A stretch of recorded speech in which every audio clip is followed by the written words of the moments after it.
हेरमानले टिके छ छैन त चाहिँ किन बिचार जाने हुनु पर्यो अब तिमीले जाने हो नि त तिमीले हेरमानले भेटेको छ छैन अनि टिकेको छ छैन अनि देख्दै नदेखेको भेट्दै नभेटेको मान्छेको किन पछि लाग्यो त देख्दै नदेखे पनि भेट्दै नभेटे पनि मेरो फोनमा कुरा भइसक्यो बिहे गर्ने बेला चाहिँ उहाँ असनको 5 सालले घर पास गरेर दिन्छु भनेर अहिले चाहिँ कोटेश्वरकोमा उडुस भएको रुममा लगाएर राख्यो भनेर भनेपछि अनि म नपत्याउनु अब बिहा गरेको त मलाई थाहा छैन तिमी पत्याउ नपत्याउ के पत्याउनु यस्ता धोकेबाज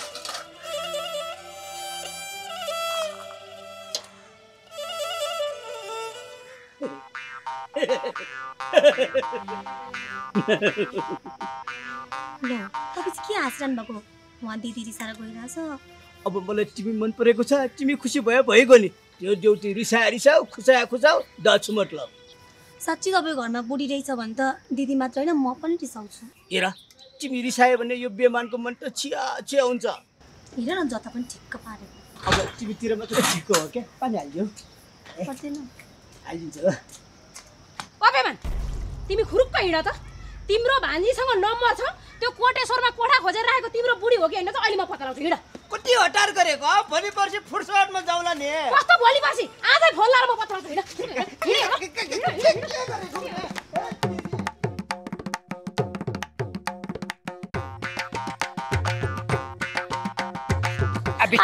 लड्छ त्यहाँ के बोकालाई खिसारे जस्तो खिसारेको भने खै छोरा ले तेरी भन्नै पर्दैन खुरुक्क हिँड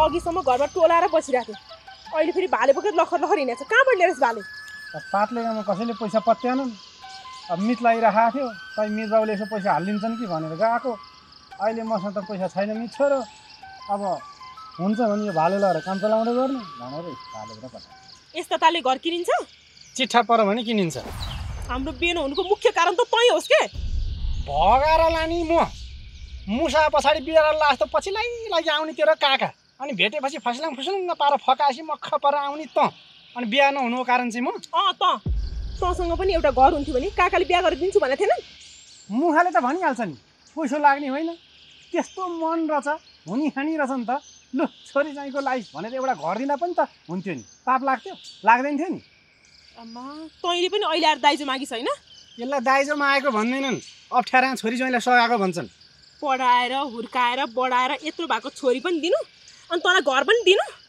लाज भनेपछि त अलिकति पनि नहुँदैछ है मान्छेहरूलाई अरूसँग लिन पो लाज आफ्नै ससुरालीसँग लिन के को लाज तेरो यही ताल हो भने हाम्रो कहिले पनि बिहा हुँदैन बुझिस् यसो गर्न एकचोटि घरमा जा घर गएर बा आमालाई फका छोरी त दिइहाल्नु भयो ज्वाइँको आर्थिक अवस्था एकदमै कमजोर रहेछ 8-10 लाख रुपियाँ पैसा दिन्न ज्वाइँले कमाएर तिर्छन् यदि ज्वाइँले तिर्न सकेन भने मैले छोरछोरी पाउँछु तिनले पनि तिर्छन् भन्न दिइहाल्छन् कि तैँले गर्दा मैले त्यही धेरै दुःख पाउनेवाला छु नि पाउदिनस् बिहा गरेका 9 महिनामा 2टा जम्ला छोरा पाइदे पढाएर एउटालाई अमेरिका पठाइदिन्छु एउटालाई अस्ट्रेलिया पठाइदिन्छु त घुमी खानु हाने मर्छ बोलेटर छ कसले के गर्छ कस्तो दुःख गरेर मन लाग्यो है तिमीहरूलाई तेरी किन दुःख गरेको होला तिमीहरूले के गरे होला आयो आया पिटिक्क पिटिक्क आया पेट काट्यो मेरो तिमीहरू बस्ने गर म एकछिन टोइलेट गरेर आउँछु ल ल छिटो गरेर आऊ। आयो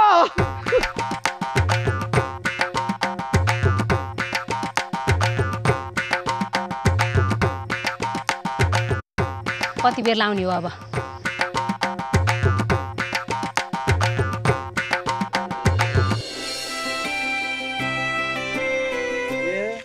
म त गाउँभरि भाले खोज्दै हिँडेको थिएँ। भाले त तपाईँले पो बोक्नु भएको रहेछ त दाइ। अनि यो भाले बेच्नुहुन्छ दाइ? बेच्ने हो। ए कति पैसा दाइ? 2 लाख रुपियाँ दिउ न। खै 2 लाख रुपियाँ दिउ। ए 2 लाख त होइन 2000 छ हुन्छ? खै ल्याउ।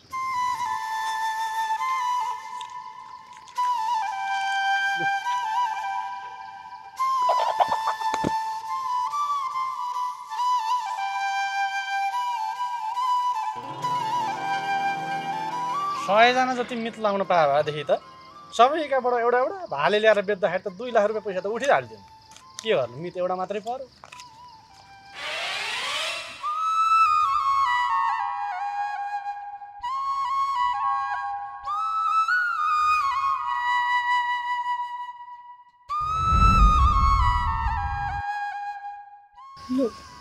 अघि भर्खर लिएर आएको भाले त बेचिसकेछ।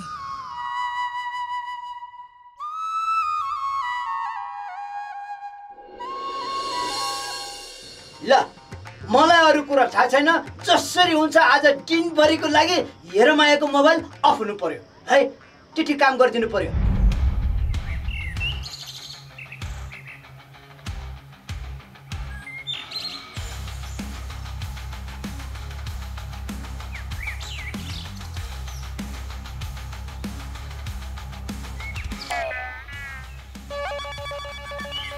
ओए बासीबात मलाई हेरेर के मुन्टो उता फर्काउँछस् बरु तँलाई हेरेर चाहिँ मैले मुन्टो यता फर्काउनु पर्ने हो तिम्रो मैले के आइरहेछ र मलाई देखेर मुन्टो उता फर्काउनलाई मुन्टो खाइदिएछस् मुटु खाएको मान्छे पनि जिउँदै हुन्छन् मैले त पहिलोचोटि देखेँ चुप लाग बुर्कन्छे ठुलो कुरा गर्दै रहेछ अनि देउतो यो काठी कहाँ कुकुरको सुनिन्थ्यो चैता बाँदरको सुनिन्थ्यो अहिले त गाउँभरि बेमान र तिम्रो चाहिँ एकदम माया पिरती बसेको छ भन्ने हल्ला सुनिन्छ खास कुरो के हो तिमीले जे सुन्यौ त्यही हो हाम्रो लभ परेछ हाम्रो लभ परेछ दुईटैको एउटैसँग दुईटैको एउटैसँग लभ पर्छ त बासीवादको के ठेगान र त पनि त पहिल्यै आगी होस् पहिले जानु के भेट्थ्यो र यसलाई मात्र के भन्छौ तिम्रो पनि त छोरी 2-3 हप्ता पहिला बार फर्का लिएर आएको हो नि बुझेर बोल है बासीवाद मेरो छोरी पहिले गए होइन आफ्नै घर गए हो पहिले गए फर्केर आउँथे बाटुली काकीले भेटेको थियो रे धेरै ढाँडछोप गर्नु पर्दैन तिमी पनि छोरी खोज्न बाटुली काकी माइती आउँथ्यो गएको थियो रे त पहिले जाइन छोरी ल्याएर ठुलो धाक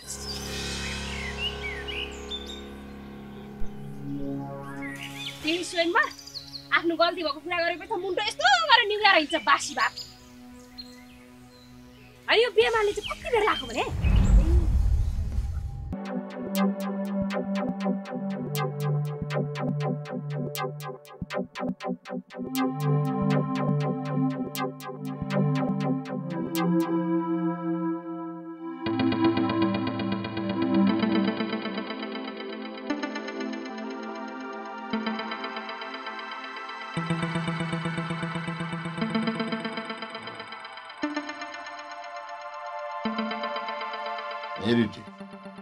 तैँले मलाई घरमै बोलाएर आमाले बच्चालाई तेल खसाएको मजाले तेल खस्दिस् त बिना स्वार्थ कुनै काम गर्ने मान्छे त होइनस् भन् कुरा के हो तपाईँ त मेरो बाउ हजुर बाउ जिजु बाउ जस्तो मान्छे अब तपाईँको सल्लाह अनुसार काम गर्दा मलाई त फाइदा भएको छ अनि तपाईँको सेवा नगरेर कसको सेवा गरौँ त काका म होइन त्यस्तो फाइदा हुने मैले के गरेँ झगडे बिस्ने घरमा 2 हप्ता मसँगै बस्या छोरी फिर्ता लिएर आयो ए गाउँले हो भनेर चिच्या रिठे चिच्या भन्नुभयो मैले तपाईँले भने अनुसार चिच्याएँ झगडे बिस्नेले मेरो मुख टाल्नको लागि निशासँग मेरो बिहा गरिदिनु हो नि त ए हेर यो फाइदाको कुरा चाहिँ होइन घाटा कुरा हो घाटाको अहिले निशा पनि एक्लै छ म पनि एक्लै छु बिहा गरेपछि हामी 2 हुन्छौँ 9 महिना पछाडि एउटा बच्चा जन्मिन्छ 3 हुन्छौँ बढ्दै बढ्दै बढ्दै जान्छ यो त फाइदा हो नि कसरी घाटा भयो काका ए रिठे छोरो मान्छेको खुसी भनेको बिहे अघि मात्रै हो बिहे पछि त उसको सारा खुसीहरू लुटिन्छन् लुट्योस् काका बिहा त गर्ने हो आफूले मन पराकी केटीसँग बिहा गरेर बच्चा जन्माएर पुरै जिन्दगी बिताउनु कम्ता मजा हुन्छ? त्यो त बिहे गरेपछि थाहा पाउँछस्। त्यही थाहा पाउनलाई त बिहा गर्न खोजे नि काका, तर यहाँनिर एउटा अप्ठ्यारो पर्यो क्या। के अप्ठ्यारो पर्यो? झगडे पिस्नेले एउटा घर नकिनिकन बिहा गर्दिन भन्नु, एउटा घर किन्नु पर्ने भयो काका। अब आज किने पनि भोलि किन्ने पनि किन्ने हो क्यारे? किन्ने नि त एउटा घर। मुखाले किनेर भएन, पैसो छैन। अब मेरो आँट विश्वास भनेको तपाईँ हो। यदि तपाईँले आँट दिने हो भने म घर किन्छु काका। मलाई यो घर किन्न अलिकति सहयोग गर्नुपर्ने भयो। लो भन, तेरो खुसीको लागि मैले कति रकम हाल्नुपर्ने भयो? घरबेटी काकाले 2 लाख रुपियाँमा दिन्छु भनेको छ। 2 लाख रुपियाँ हालिदिनु पर्ने भयो काका। लो, तेरो खुसीको लागि मैले तँलाई 2 लाख दिएँ। पैसा कहाँ छ काका? तेरी भित्ताको पनि काम हुन्छ के?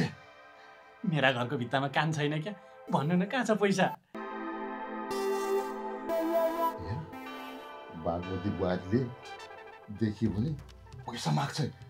त्यही भएर मैले आफू सुत्ने खाटको डस्टा मुनि 3 लाख लुकाएर राखेको छु।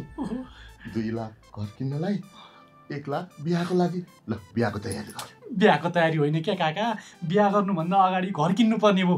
घर किन्ने तयारी चाहिँ गर्नु पर्यो। ल, यसो गर्नु त, घरबेटी काकालाई बोला, म पैसा लिन गएँ। कुरा मिल्यो भने आजै घर पास गर्नुपर्छ। पास?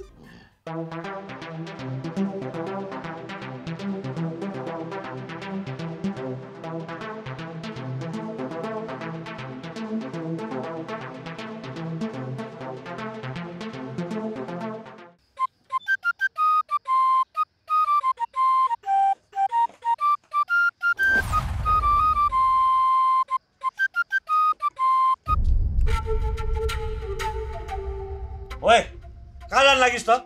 त्यही तलसम्म गएर आउँछु भने पर्दैन। बासी बात, यो आँगनको रेखा काटेर कहीँ पनि जानु पर्दैन। तेरो यही खुट्टाको कारणले चैत वैशाखको घाममा भोकै प्यासै पसिना चुहाउँदै बाटुलीको माइती गाउँ घुमेको बिर्स्या छैन मैले। भित्र जा। तपाईँले यो घरमा थुनेर राख्नलाई म पिण्डडाको चरी होइन। यस्तै गरिराख्नु भयो भने जुन दिन घर छाड्छु नि, त्यो दिन तपाईँले मेरो छाया पनि भेट्नुहुन्न। बासी बात, 23 वर्षको उमेरमा 17 चोटि पहिला गइसके, तै पनि ठुलो कुरा गर्छे।